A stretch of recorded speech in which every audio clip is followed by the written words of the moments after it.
बेटा जी, इस वीडियो में हम बात करेंगे क्यू फैक्टर ऑफ रेजोनेंस और शार्पनेस ऑफ रेजोनेंस की। इसे और क्या क्या बोला जा सकता है? दैट इज़ क्वालिटी फैक्टर और वोल्टेज मल्टीप्लिकेशन फैक्टर। किसी भी तरह से पूछा जा सकता है बेटा। तो मैंने सभी नाम यहाँ लिख दिए हैं ताकि आपको कोई कन्फ्यूज़न ना हो जब भी आप प्रिपेयर करें फॉर एग्ज़ाम। सो स्टार्ट करते हैं from the definition of Q factor of resonance. तो देखें बेटा, इसकी डेफिनेशन क्या है? It is defined as the ratio of voltage across the inductance और कैपेसिटेंस एट रेजोनेंस।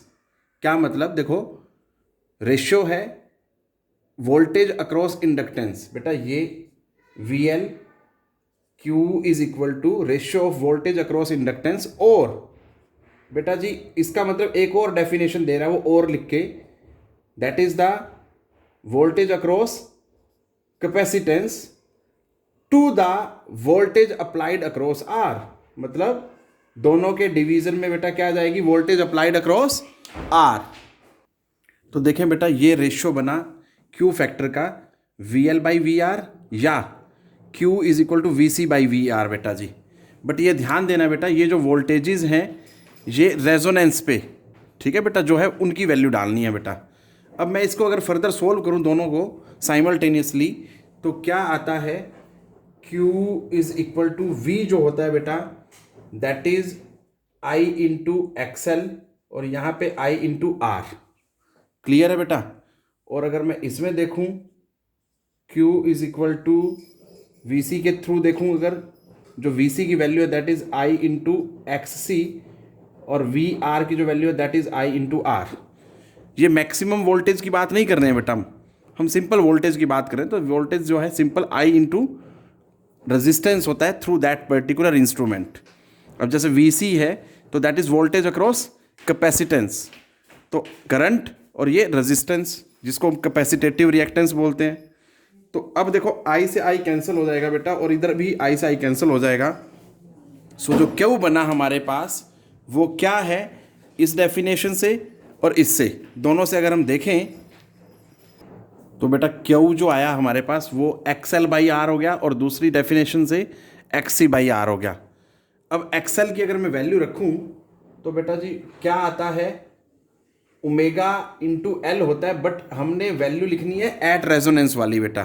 तो रेजोनेंस पे तो आर लग जाएगा, this is angular resonant frequency divided by R, ठीक है बेटा जी। और अगर मैं इसके अकॉर्डिंग देखूं तो इसकी सिंप्लीफाइड करके वैल्यू जो आएगी बेटा एक्स सी की, that is 1 by omega C होता है। तो ये हो जाएगा omega R C into R बेटा, ठीक है। अब हमें क्या करना है? इसको फर्दर सिंप्लीफाई करना है और देखते हैं कैसे सोल्व होता है बेटा ये। तो ओमेगा आर की जो वैल्यू होती है बेटा, ओमेगा आर क्या होता है? 1/√LC होता है बेटा। ये वैल्यू इसमें भी डालेंगे और इसमें भी डालेंगे तो देखते हैं क्या बनता है। Q is equal to 1/√LC है बेटा। तो ये तो ऐसे कैसे √LC और Q is equal to 1/CR। यहाँ 1/√LC लिखूंगा तो बेटा वो ऊपर चला जाएगा, ये हो जाएगा बेटा जी, ठीक है। अब जरा इसको अगर हम सिंप्लीफाई करें, जरा ध्यान से देखना बेटा, ये L है और ये √LC है बेटा। इस L को अगर मैं रूट के अंदर लिखूंगा, मतलब मैं इसको स्क्वायर और रूट दोनों कर रहा हूं, तो क्या हो जाएगा बेटा? 1/R√L²/LC। क्लियर है? और इसी तरह से अगर मैं इधर देखूं तो ये C को स्क्वायर भी कर रहा हूं, रूट भी कर रहा हूं, ये R ऐसे आ जाएगा LC/C²।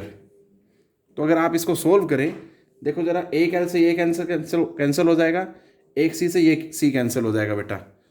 तो यहाँ से जो Q आया दैट इज 1/R√L/C और यहाँ से जो Q आया that is also same 1/R√L/C। दोनों तरीकों से बेटा, इसलिए हमने क्या देखा? दो दो डेफिनेशन बेटा, क्योंकि दोनों से जो Q की वैल्यू आती है दैट इज सेम, ठीक है बेटा। So this is expression for Q factor या क्वालिटी फैक्टर ठीक है बेटा, या शार्पनेस ऑफ रेजोनेंस बोलो या वोल्टेज मल्टीप्लिकेशन फैक्टर, जो मर्जी बोलना चाहें बोले बेटा आप। अब इससे रिलेटेड एक दो पॉइंट्स हैं इंपॉर्टेंट, वो मैं यहाँ डिस्कस करने जा रहा हूँ। देखें ज़रा, Q is just a number having no dimensions बेटा, ये चीज़ ध्यान देनी है आपने। सेकंड पॉइंट को अगर हम देखें, कहता है the value of Q usually very from 10 to 100।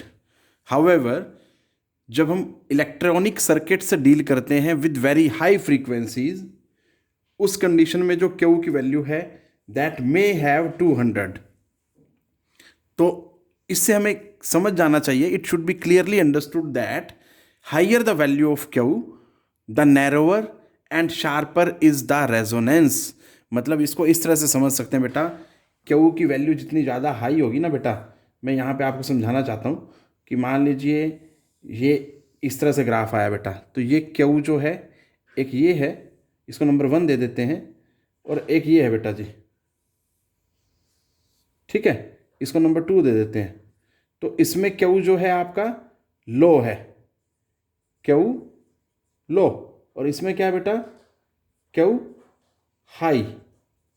तो आप देख सकते हैं जब क्यू हाई है तो नैरो है बेटा, बैंड जो है आपका क्या रहेगा, नैरो रहेगा।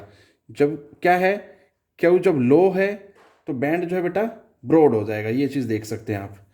तो यहाँ से आप क्लियरली समझ सकते हैं इन चीज़ों को। सो दैट्स इट बेटा which I wanted to discuss in this video. Take care, पढ़ते रहें,